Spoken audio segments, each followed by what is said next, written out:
Hi, everybody. Good afternoon. My name is Jorge Gustavo Torres Sequea. I'm in the eighth semester of my professional program.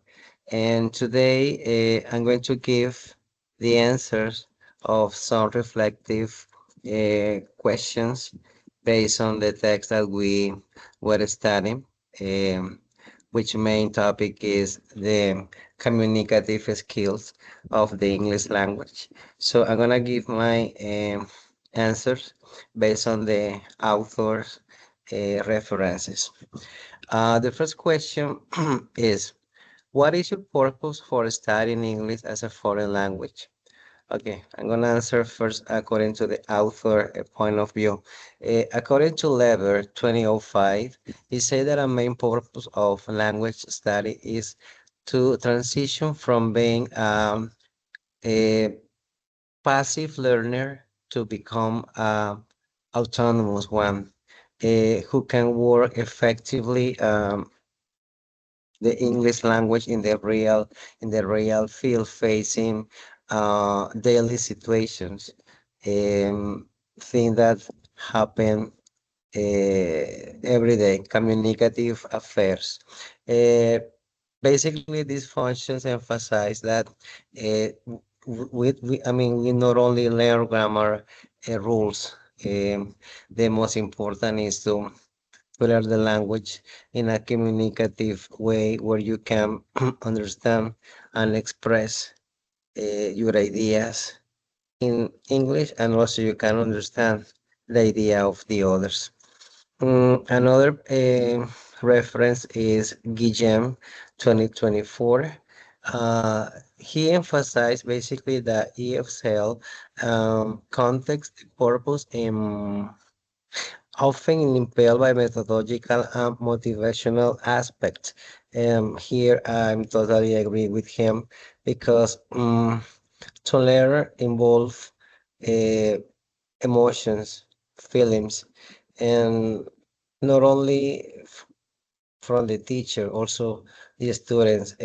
When we have a good attitude for teaching, the learning process for the students is easier for them to understand, and it's easier for teachers explain and transmit the knowledge. Okay, the second question is regarding the nature of language study.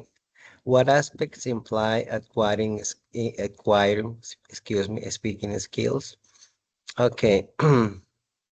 The authors in this case advise that acquiring a speaking skill is not a straight line process. I mean that it means that it's not always the same because it's going to have a lot of processes, positive and also negative.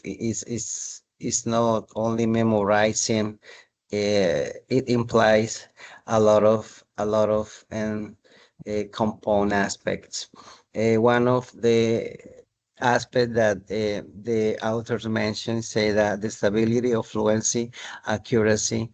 According to Lever 2005, he argues that speaking involves managing the tightness between being accurate, correct grammar, having enough knowledge in grammar and do it correctly, and being fluent speaking at a natural rate.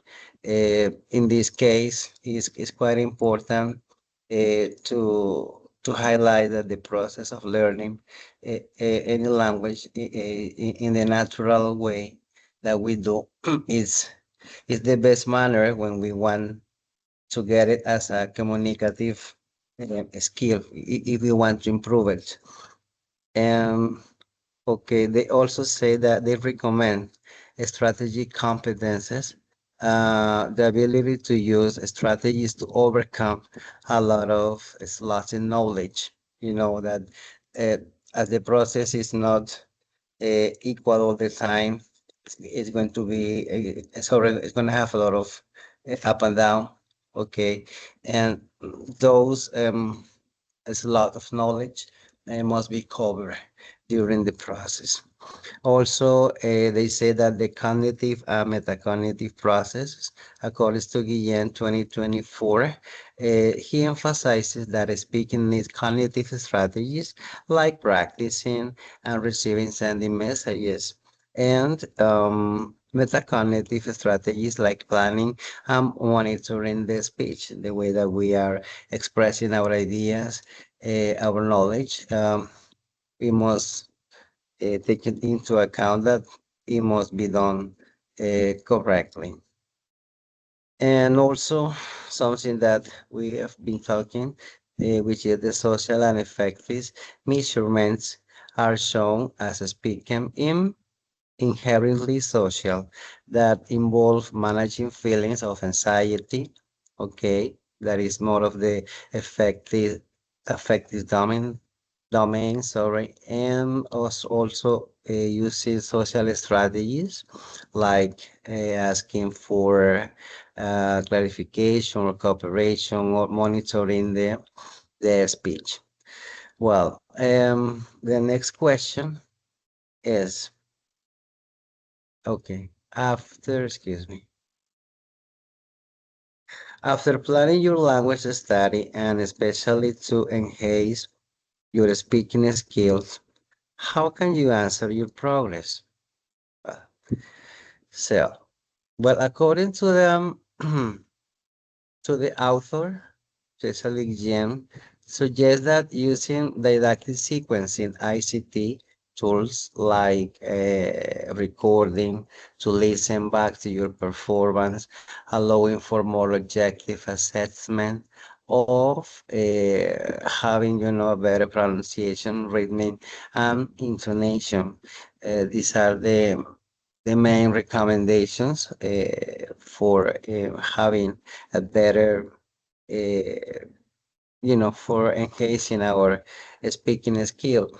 And I think that one of the most important is also to keep on practicing if you have the chance to communicate with foreign people, or if, for example, if you're working in a school and you have the chance to share with your fellows in English.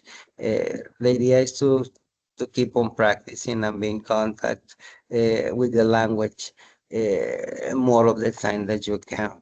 This is the best, excuse me, the best way for improving it. And one of the last questions is say, how can you organize lifelong language learning? Mention specific strategies from your experience and the references. Okay, arranging lifelong learning requires a move forward self directness. According to the references, strategic planning, level say 2005 emphasize the importance of understanding on our learning style. Example, visual, kinesthetic. In this way, we have to, um, based on the learning style that we have or our students have, remember that not everybody learn in the same way, in the same manner. So starting from this part, we began to make a strategy planning. Also, it's the use of management strategies. Vision 2024 mention micro strategies and programs of mental management that permit learners to optimize the time. This involves integrating English into daily life through ICT. At this time, we have a huge opportunity because a lot of information that come to us, it is in English. We are in contact with technology much time, and this is a huge opportunity that we have for practicing, for being involved in the language, for each day trying to get more vocabulary, new expressions to increase our vocabulary. And effective strategies. It's For me, I think it's one of the principal key for keeping a lifelong language learning is the strategy of managing motivation. As the reference suggests, maintaining self-will and enthusiasm is critical. We can do it by planning a small, achievable milestone and regarding ourselves for communicative advancements rather than just tests scores.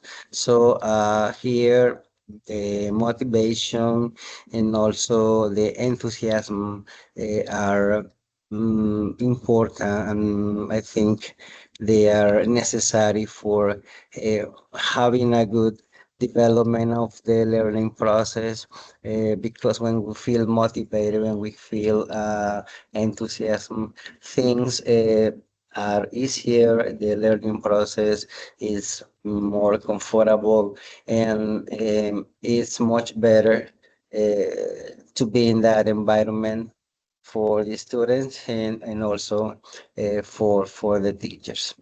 Well, that's all for this afternoon. Those are the answer of the questions, and I hope to continue with you next time. Have an excellent afternoon. Uh, bye bye.